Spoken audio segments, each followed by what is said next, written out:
So we're in SketchUp, and I could probably either turn the shadows off or put the shadows in a place where they are not terribly obtrusive, so the shadows can't affect the way things look inside of the SketchUp model. I want to make a decision now about where a section cut goes. So where do we want the section cut to go, and what will the section cut then reveal when that cut occurs? So help me out. Where do you think a section cut would go to explain our layout concept or development concept at this point? Where's the best place to take a section based on what you have, what you see? Zoom out here. Where should we cut it?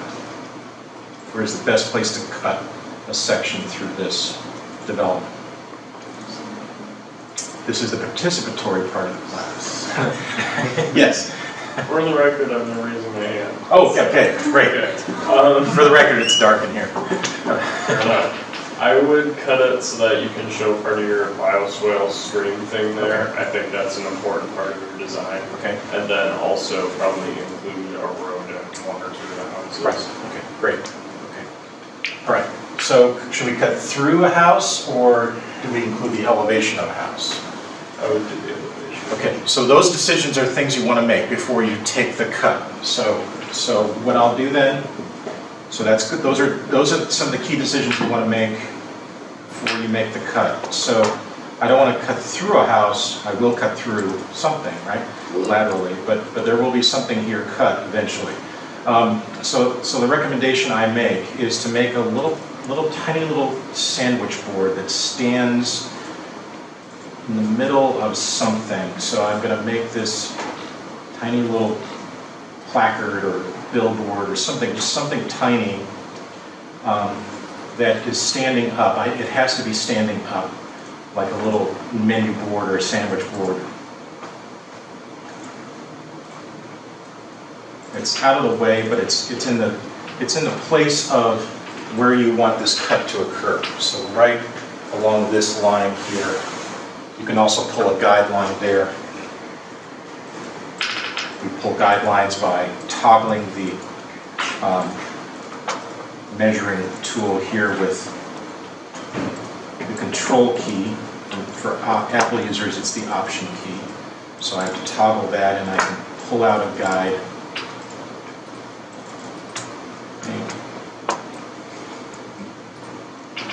For you, it's the control key. So you could pull out a guide there to help remind you of what that cut is going to do, where it's going to go. So make a tiny little billboard, a little placard, or something like that, that our section plane will nest to. Reason being is that when we go to Tools, Section Plane, and in the Pro version, there's a couple of, you'll see here that the section plane will attach itself to anything you want, right? It'll attach to any plane, any wall, anything really. But I wanted to attach to our little sandwich board here because I don't want it to cut through a building or attach itself to a building. We'll lose significant amounts of information here. So go ahead and build tiny little placard, and then go to Tools, Section Plane, and place the section plane on that little sandwich board. And what will happen is SketchUp will cut away everything that occurs in front of that. If we zoom out, you then can take a look at, see how it slices right through here perfectly. Okay. So go ahead and do that. I'll stop the video.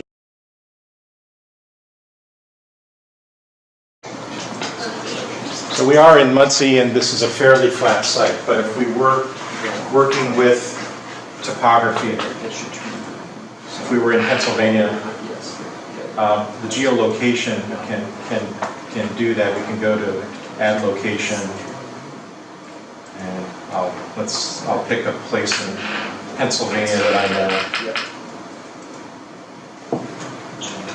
And we'll geolocate. This is Ohio State Park and near Pennsylvania. It's near Falling Water. Frank Lloyd Wright's Falling Water. So some of you have heard of this area. It's known for its White River Rapids. So that geolocation comes in like so, and then you go back to geolocation and you show the terrain. So the terrain then becomes something that you can examine. So I pick this spot because it's known for its class 3, class 4 rapids. People like to ride the rapids and then portage across, ride them again, portage across. But it's a very convenient valley. The town is population 75, so it's not a huge town, but it is. You can take any place on Earth in the Pro version and start to take a look at the lay of the land, like so. It can be difficult to do SketchUp models with it, but it is mindful. It allows you to be mindful that the sites in this particular town are not flat, and so therefore you then start to work with something that can allow you to make a cut through it. So if I hide this now, I click the terrain off, it flattens it again for me. I make my little sandwich board based on where I want to cut a section. And that could be any little pylon like this. I go back to showing the terrain. Fold up like this, and I grab the section plane and place it on the sandwich board, and it cuts away that portion of the land for me. So that starts to allow me to generate some sections quickly, or at least examine sections quickly in SketchUp itself. Now that section plane puts a little bit of like a piece of trace paper here. You can see it kind of awkwardly cut through here. That's to be adjusted or refined. It also creates this symbol right away, so now that becomes something you can export into a document or into SketchUp's document layout program called Layout. But sometimes you want to view that section plane, sometimes you don't, so I go to View and I turn off the section plane. I then remove my sandwich board, don't need that anymore. And then I pick one of the standard views. I turn off the perspective, and I pick one of the standard views.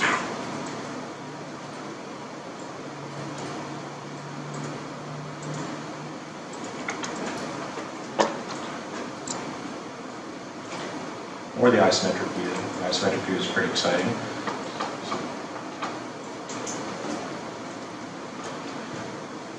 But that then becomes. This then becomes a profile now that you could use to generate a view in Illustrator or Photoshop, or you can put a scale bar right here, print it out, and then you have something you can trace over and quickly start to get a profile of the land there when you are working with topography. So we don't have topography, a lot of topography to work with. We have some topography on our Story Elementary site. We certainly do not have the land profile that this particular place on Earth does, but this is how we would then generate the cut. You can see it is right there, and then we would fill that in Photoshop or Illustrator and continue our work placing elements on there. That's the way to grab a topographic model from any place on Earth and then start to generate a section. So back to Muncie here.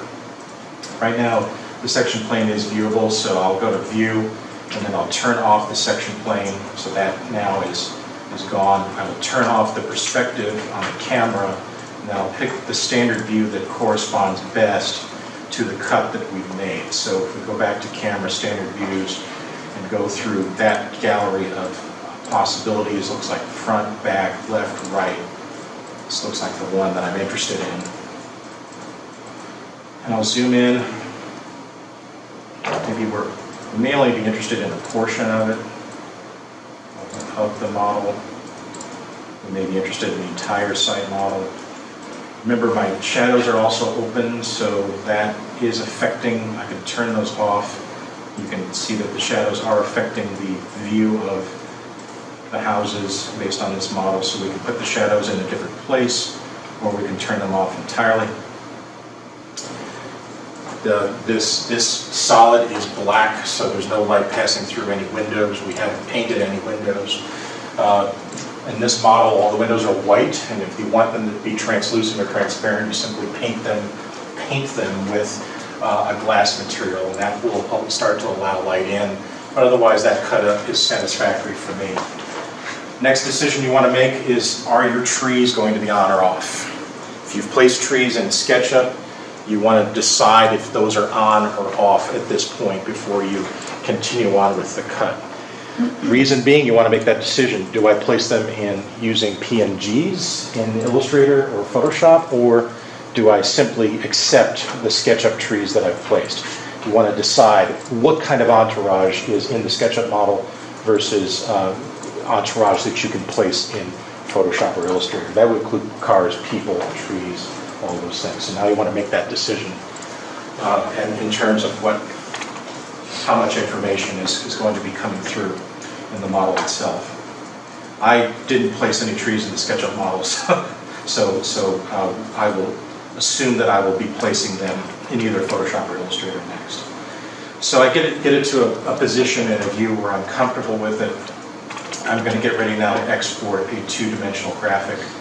Before I do so, I think it's helpful to have some sort of scale reference here. So we need to build, I would recommend building some sort of scale reference. 3D Warehouse does have a scale bar that you can download and put right into the model, but you can draw one just as easily. I want some sort of scale reference, so I'm just going to make a line that's 100 feet long so that I have that now as part of my reference. Because when we start to build this image, we want some sort of something in the model that we then can reference in Illustrator or Photoshop.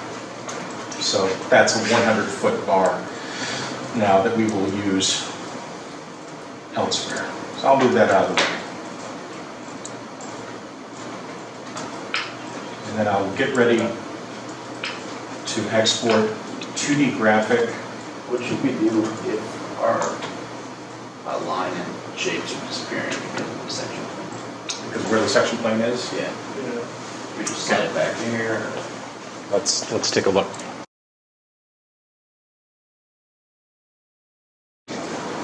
Okay, so I've got a 100-foot reference rectangle here that's now married to the model. I've got a cut through the land that is incorporating the elevations. I have my trees turned off because I can place those in Adobe.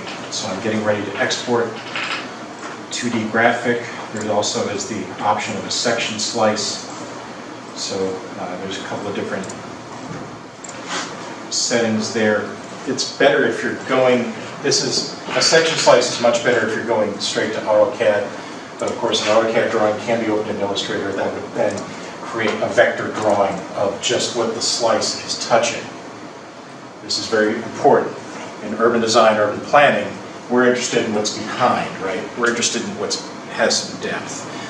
We're not interested in just the vectors that the section slice is touching.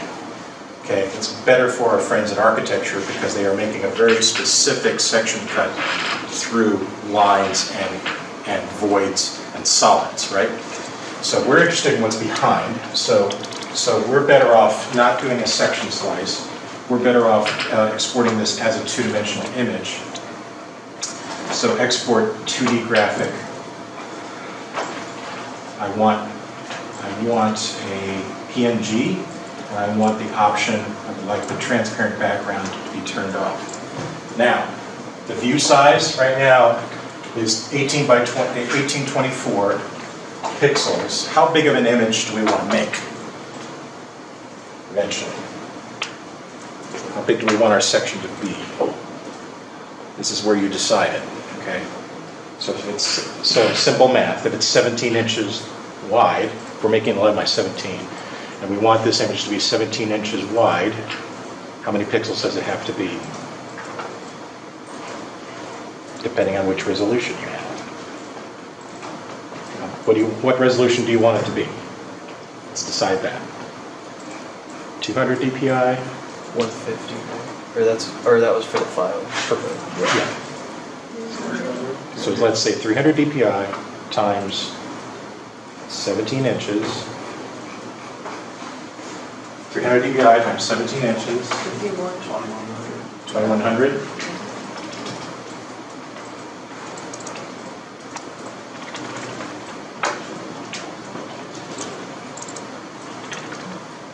Okay, so this is how you set the resolution for the export.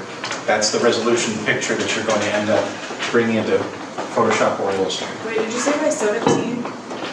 Yeah. That's 5100.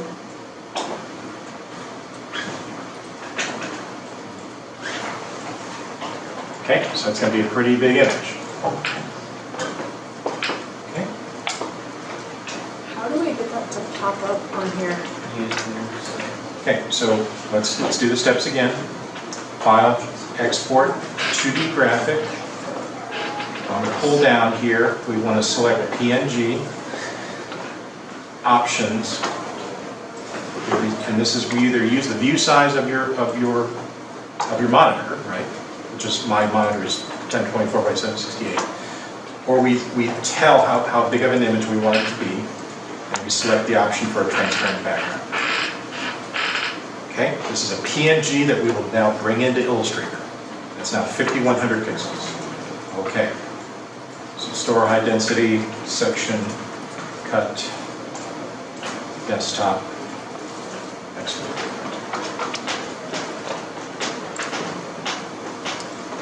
Okay, now we open up our handy dandy template. And the template is in Canvas. It's called Handy Template for Making a Map in Illustrator.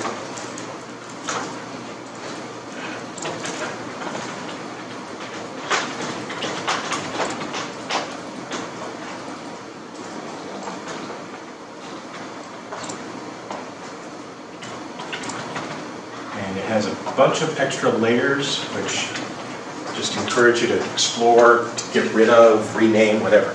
So this template has a bunch of layers already built in. And so you won't need all of the layers, but it has layers that you can definitely use. This is a simple 1x17 map template that has the background grid turned on. And that just allows us to see objects clearly. And so I don't need this box here. And I'll go to File, Place,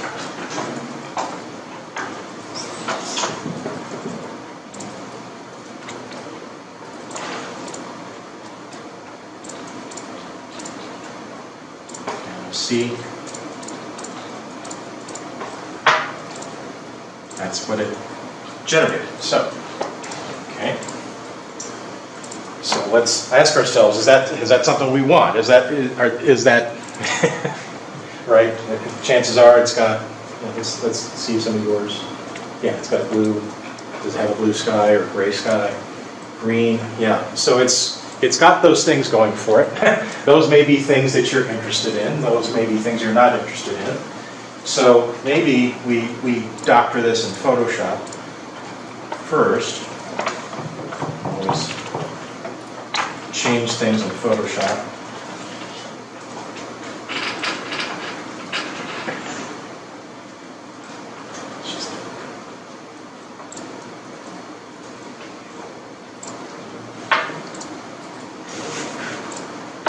Depending on what export it is.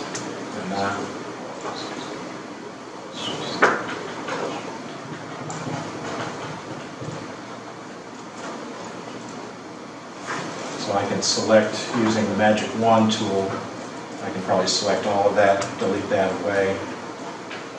I have to, when I open that PNG in Photoshop, I have to unlock the background layer first. So I unlock that. I can delete away all of that, and I can delete away all of that. Save it again as a PNG.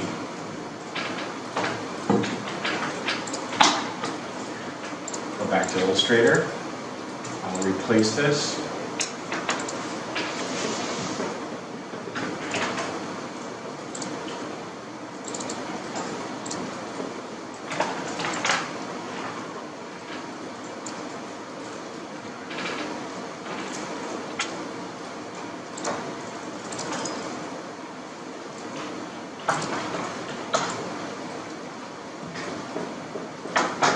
Now, no matter how we scale this particular section, whether it's on a 24 by 36 board or in this case 11 by 17, if you have the base grid turned on, and either InDesign or Illustrator, notice how we can actually see the background around this thing now, right? That's why I always turn the baseline grid on, so we can see objects that are white and have them float over it.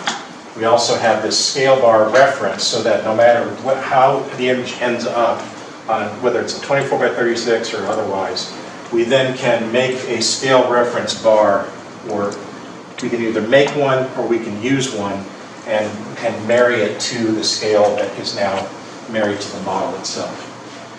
So I will place it now, get this positioned in a place where I'm comfortable with it. How did you delete that again? So I did it in Photoshop. Okay. Go back to Photoshop. Go back into the history. I select the magic wand and I just select that entire thing. Actually, go back in full history. In order to make a PNG have a transparent background, often what we need to do is unlock that background. So double click it to unlock it. That layer is now unlocked. We go to the magic wand, select the entire background, delete it, select that entire, well, you don't have to, but you certainly could, and delete that. And then save it.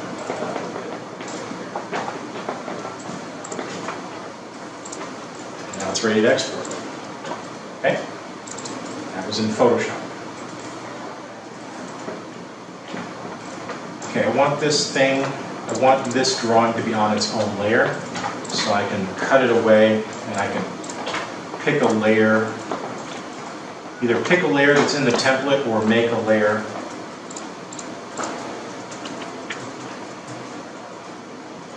I'll paste it on that layer.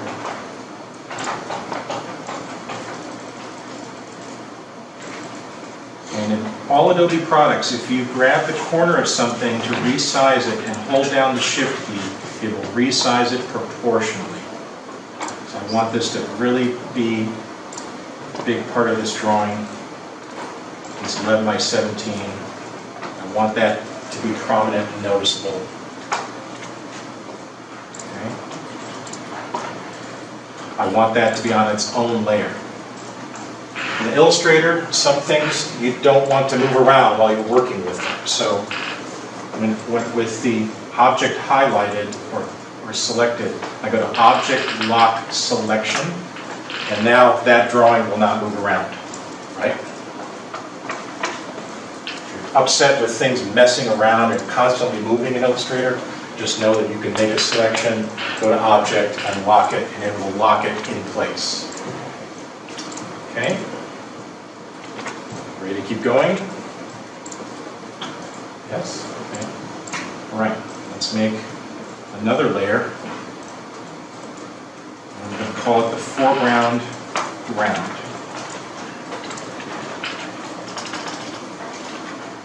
It needs to be in front of the site section itself.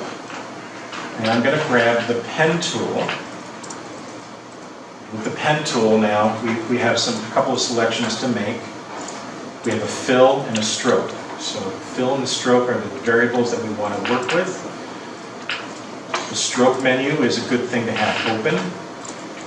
So if we have window, stroke,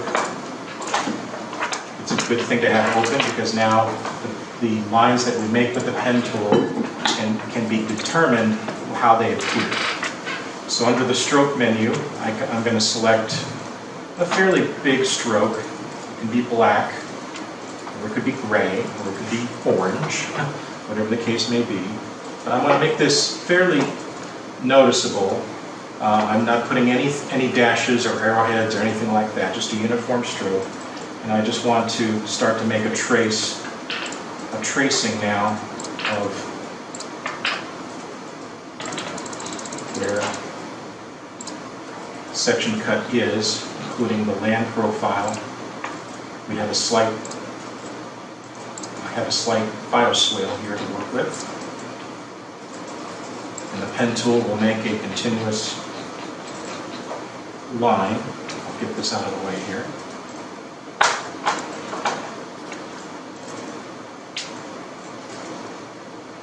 And something like that. And then I click on the pointer, and now that's a continuous line. From this point, if I go back into the stroke menu, I can modify that line now. That continuous line, maybe I want it to be more like 16 points or something like that. That now is a continuous line that is my section cut profile. So now everything is sitting on something. Okay? I'm sitting there. Okay? Maybe it's on a different layer, perhaps. New layer. I'm just going to call it ground. Okay. So before I do anything further, I'm going to grab this title bar here, and I'm going to resize it to our 100-foot reference, and then move it away. Make sense? Yes? What did I just do there? In the template is a scale bar in the lower right. It is a group. I made it as a group. Yes? Makes sense? And I moved it, and I resized it according to our reference check. So, okay, so that title bar is now resized. Okay. I've made a new layer called the ground. And I'm going to place that under the foreground cut. Go back to my pen tool. I'm going to change the stroke and change the fill now to, I like gray for section cuts, but there's lots of different variations to that. So we could pick a gray.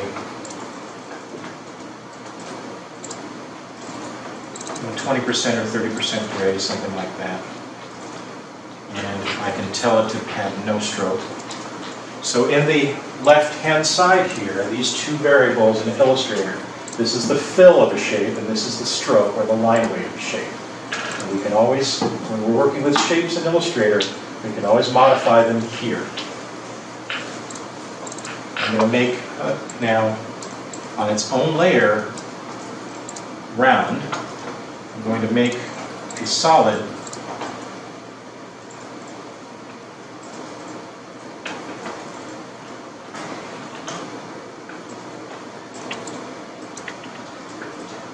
that corresponds.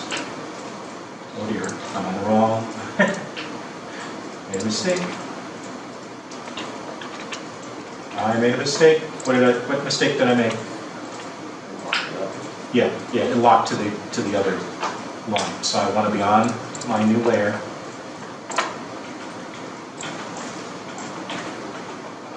I love to make mistakes in Illustrator because that's how I learn.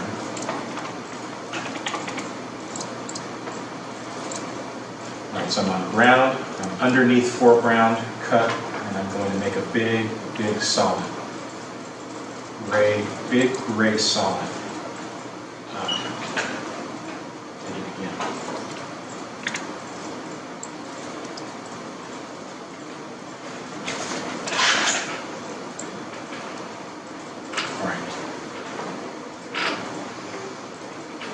Turn off this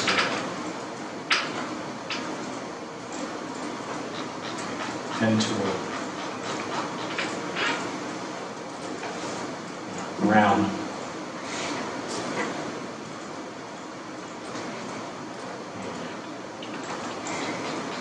Gray. No stroke.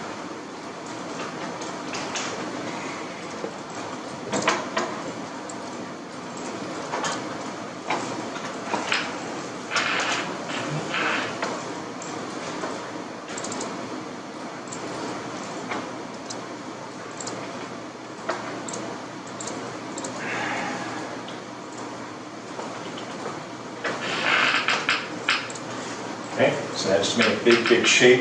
Obviously, I have to make some modification here. So background ground.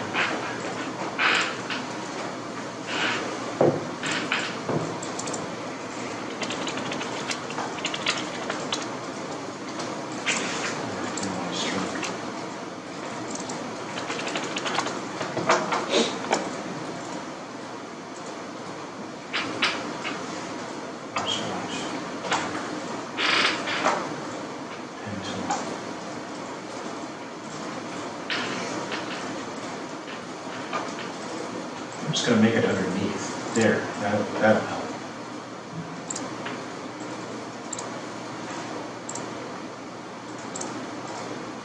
There's a tip for you. That made a little join to the other thing like that. Because that's annoying. I found if you lock the layer that it's on, it'll do that. It'll do that. Yeah, you just have to lock the entire layer. It's a bit more annoying, but it works that way.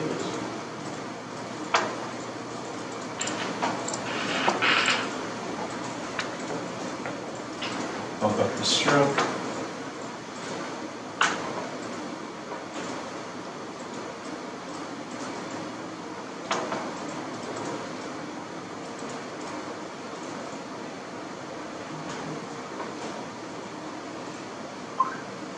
Okay, so now we've got SketchUp model with massing information. It's now sitting on a thick ground line. We've now got a gray bar that that the section it claims to occupy. In this gray bar now, this visually gives the map or the drawing or your board. If you imagine 4 or 5 sections, right, of your entire property there, this gives every section some grounding, something to sit on. It also gives you some space to do some labeling, right? So you can pull down labels underneath things, okay? Starting to label streets, whether mixed-use path, bioswale, all those labels can exist in the element of that gray bar, right? So they can all exist in there.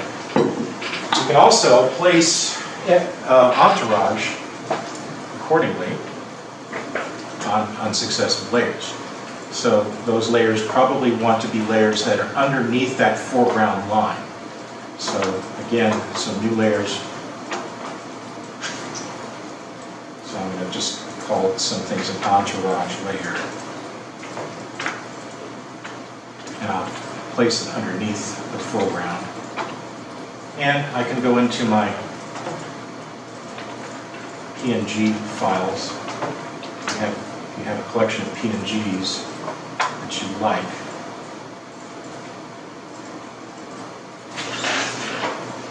That you are collecting.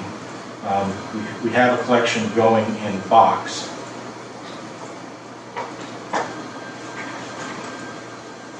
Photoshop Entourage that you can start to download. You can download the entire folder, by the way, by just clicking on the folder and downloading the entire folder. That will download the entire folder as a zip file to your computer. So that will save you some time. Otherwise, you just go through and you start picking out different things.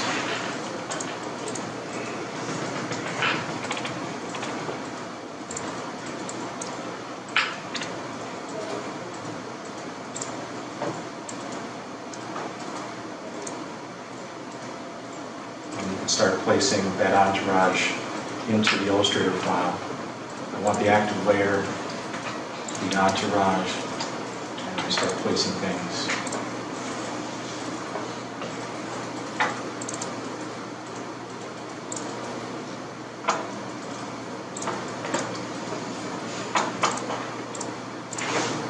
So you may be very satisfied with your SketchUp trees, you may not. They may not be as realistic as you want them to be when they come into this export. Just know that you can use the same entourage library that you're building for Photoshop. You can place those into Illustrator as well. Okay.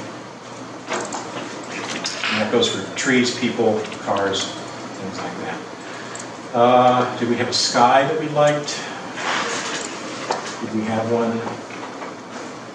So I do encourage you to build this thing up. Okay. I've put in quite a bit of stuff in here, but please don't be limited to it. Please download cutouts and good entourage and start building collaboratively some stuff together that you can use.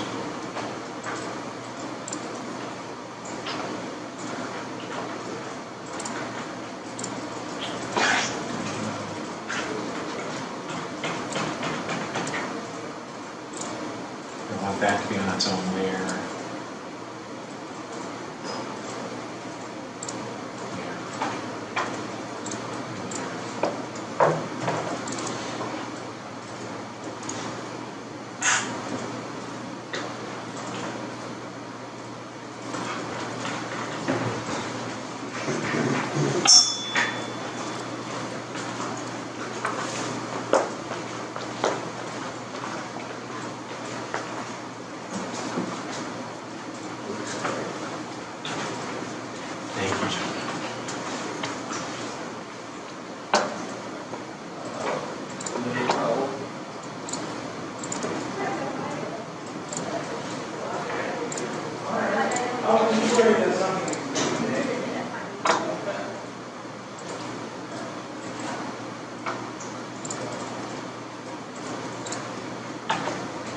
That could be a JPEG, that could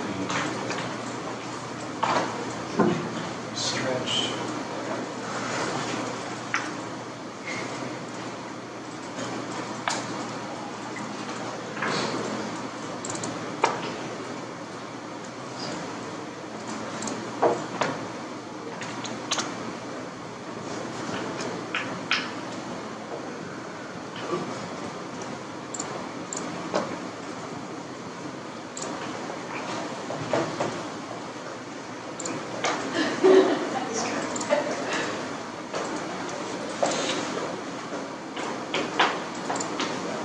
Ghost that sky, right? We could make it like less transparent, translucent, any one of those things. But we can place a backing and we can continue to populate the section like we would in any other image. So.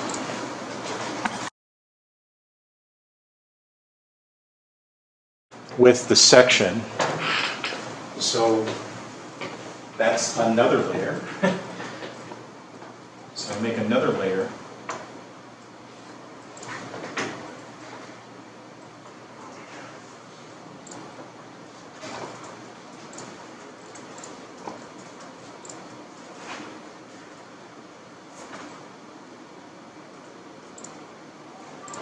Again, using the pen tool, I'll go into my color swatches, and then with color swatches I can scroll through some predetermined colors or preloaded colors for any color libraries, but it's nice to be able to slide through here.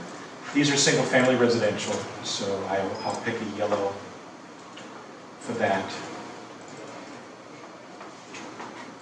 And I can diagram over things. I'll zoom in here. So the section might touch a land use in a portion of the site, so I can trace over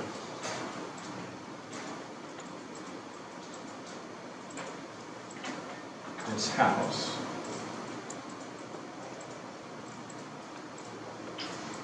This is optional. This is only if you want the site section to describe land uses.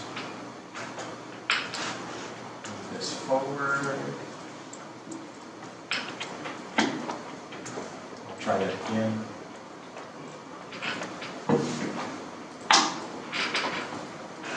Site section can become somewhat diagrammatic in that in an urban situation you may have mixed uses or multiple land uses in a single building. So So I can change the opacity of this new shape really quickly, and you can just layer right over like that.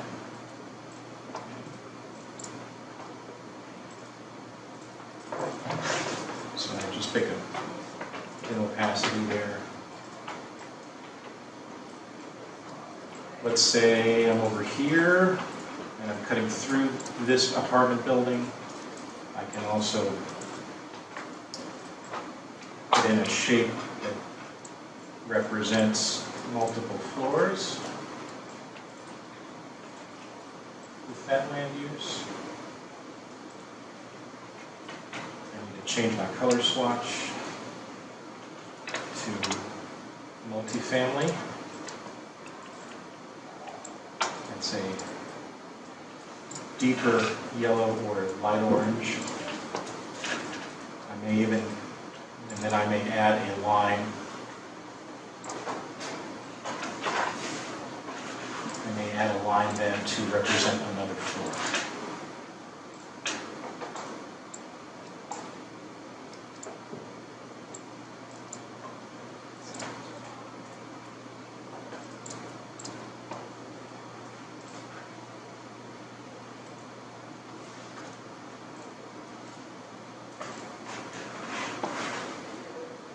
Keeping in mind that I want my foreground cut line to be the first thing that I see, so I may move that ahead of everything else.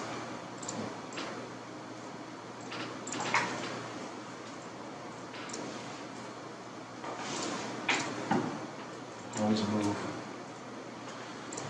Okay, so a site section cut can represent the buildings laying on the ground line. It represents entourage and landform land uses, entourage elements, people, trees, cars. You can even start to use the site section to describe the land uses that are happening on the ground. Okay, and by using the pen tool, you can create these shapes that have less opacity, that you can basically layer. It's like layering a transparent color over a building to represent the land uses that are happening through that cut. In urban site sections with really tall buildings, we can use the land use colors to describe land uses that might be stacked. Okay, there might be retail on the ground floor, might be housing above. And so just by using the pen tool, layering over our SketchUp model, you can then start to describe the things that are happening on each of the floors. Labeling, of course, we can label all this in Illustrator. We can label things by floating labels over lines, right, over buildings. We can also pull down drag lines down here and start to label the section along a single construction line, right, just like a measuring line along a single datum that allows all that information to be labeled as such. We could also float labels onto individual floors. Again, if it's a multi-story building and you have multiple land uses in that single building, you can label them there. So, okay, so that covers